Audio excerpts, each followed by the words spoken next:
শেখ হাসিনা 5 তারিখ চলে যাওয়ার পর 6 তারিখ আকাশ থেকে টপ করে বাংলাদেশে পড়ে আজকে এই প্রতিষ্ঠানে আপনারা বসে পড়েছে। তো 17 বছরের মধ্যে যেসব ডিলাররা টিসিবি ডিলারশিপ নিয়েছে শুধু ওরাই ফ্যাসিস্ট তকমা দিয়ে তাদের পকেটটা ভারী করার চিন্তা করছেন। ভাই গত 17 বছর এই প্রশাসন কোথায় ছিলে? এনারা বাংলাদেশে কর্মরত ছিলেন না? অনভিজ্ঞ একদম বাচ্চা পোলাপানের মতো কিছু ডিলার তারা নিয়োগ দিচ্ছেন এবং তাও হাজার হাজার কোটি টাকা একটা লেনদেনের খবর আমরা শুনতে পাচ্ছি। কেন আজকে আমরা দাবি করছি, কেন আজকে রাস্তায়, কেন আজকে টিসিবি ভবনের সামনে?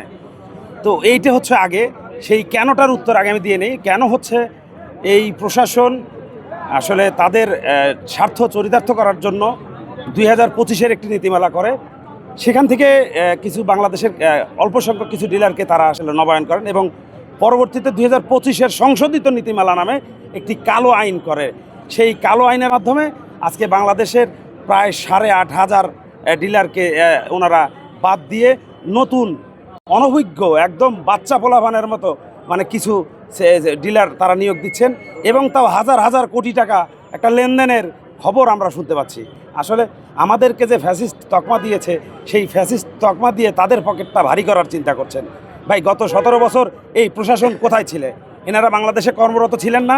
এনারা বাংলাদেশের ওই শেখ হাসিনার আমলের তারা সরকারি চাকরি করেননি?